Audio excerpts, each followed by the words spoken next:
Hello बच्चों, कैसे हो। आशा करता हूँ आप सभी स्वस्थ होंगे। आपका हमारे YouTube चैनल ऑनलाइन गणित शिक्षण बाय जोगिंदर में स्वागत है। हमारे चैनल में आपको सरल भाषा में गणित पढ़ाया जा रहा है। प्यारे बच्चों, इस वीडियो में आप सभी का स्वागत है। ये कक्षा 7 NCERT गणित अध्याय 3 संख्याओं के साथ खेलना की वीडियो नंबर 22 है। इससे पहले 21 पार्ट बन चुके हैं। यदि आपने वे नहीं देखे तो प्लीज़ उन्हें जाके जरूर देख लेना। अब आइए देखते हैं प्रश्नावली 3.5 की प्रश्न संख्या 3। एक भाज्य संख्या के अभाज्य गुणनखंडन में किन गुणनखंडों को सम्मिलित नहीं किया जाता।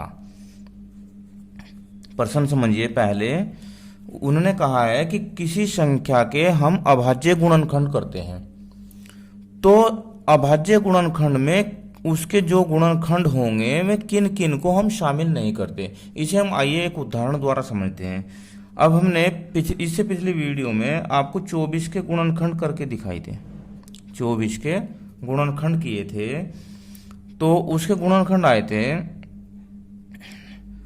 2 गुणा 2 गुणा 2, 2 दूनी 4 दूनी 8 गुणा 3, तो 2 दूनी 4 दूनी 8 तिया 24। ये इसके गुणनखंड आए थे। और गुणनखंड करने का तरीका भी हमने आपको बताया था। गुणनखंड करने का तरीका यह है कि 2 से भाग दो तो कितना आया 12, फिर 2 से भाग दो 2 छकी 12 6 आया, फिर 2 से भाग दो 2 तिया 6, फिर 3 से भाग दो 3 एकम 3, तब तक भाग देते चले जाते हैं जब तक 1 ना आ जाए। तो अभी हम यहाँ लिखते हैं कि 24 के गुणनखंड जो होंगे तो इनकी गुणा कर देते हैं 2 गुणा 2 गुणा 2 गुणा 3। अब आप ये देखिए कि इन गुणनखंडों में कौन सी संख्या शामिल नहीं हुई, कौन सी संख्या शामिल नहीं हुई।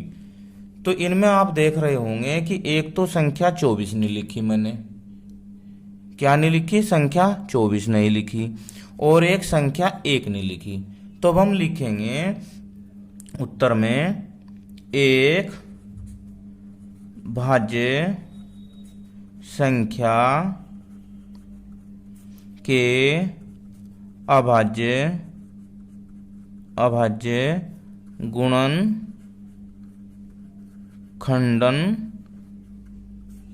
में संख्या 1 व स्वयं उस संख्या को सम्मिलित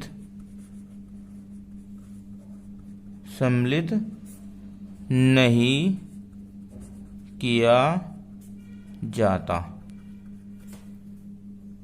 यानी कि या तो एक संख्या 1 को और वह स्वयं उस संख्या को शामिल नहीं किया जाता, नहीं तो अन्य और सभी गुणनखंडों को शामिल किया जाता है।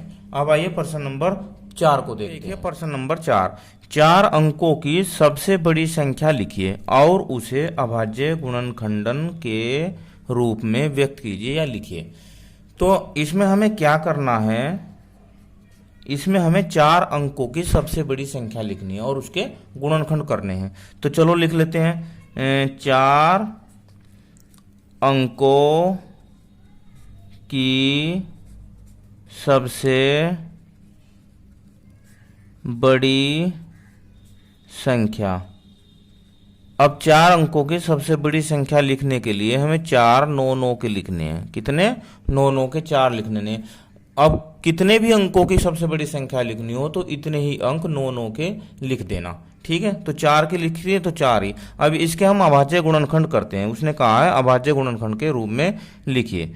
ठीक है, अब देखो भाई, अभाज्य गुणनखंड करने का आसान तरीका है कि उसे ऐसे लिख लीजिए और इसमें पहले 2 का पहाड़ा चलाइए, 2 का नहीं चलता तो 3 का चलाइए। जो भी आगे बढ़ते जाइए, जिसका भी पहाड़ा चलता है उसका चलाइए अभाज्य संख्या का। ठीक है, अब देखो 2 का नहीं चलेगा तो 3 का चलाएंगे। 3 तिया 9, 3 तिया 9, 3 तिया 9, 3 तिया 9, तो अब आ गया 3333। ठीक है, इसके बाद हम फिर 3 का चलाएंगे। 3 एकम 3, 3 एकम 3, 3 एकम 3, 3 एकम 3, अब आ गए 1111। अब देखो 4 का अगर चलाते हैं तो 4 का पहाड़ा नहीं चलेगा, 5 का भी नहीं चलेगा, 6 का, 7 का, 8 का, 9 का, 10 का कोई नहीं चलेगा। इसमें पहाड़ा चलेगा 11 का। अब 11 का कैसे चलेगा, चलो 11 का चला के देखते हैं। 11 में इधर लिख लेता हूँ और 1111 लिख लेता हूँ। तो 11 एकम 11, ठीक है, हो गया बच्चों, 11 एकम 11। अब यहाँ पर घटाया 0, उतारा 1। अब 1 में नहीं चलेगा तो 0, अब वो दूसरा 1 उतार लिया, अब 11, 11 एकम 11 तो 0। अब आया कितना, 101। कितना आया, 101। अब 101 में 101 का ही पहाड़ा चलेगा तो यहाँ हो गया 1। ये पहाड़ा जब तक चलाते जाते हैं, जब तक विभाजन करते जाते हैं, जब तक लास्ट में 1 ना आ जाए। अब हम यहाँ लिखेंगे 9999 के अभाज्य गुणनखंड। क्या, अभाज्य गुणनखंड क्या हो जाएंगे, अभाज्य गुणनखंड क्या आया पहले, 3 गुणा 3 गुणा 11 गुणा 101। ये इसके अभाज्य गुणनखंड हो जाएंगे और यही इसका आंसर भी हो जाएगा। वीडियो कैसी लगी मुझे कमेंट में ज़रूर बताना। Thank you, have a nice day.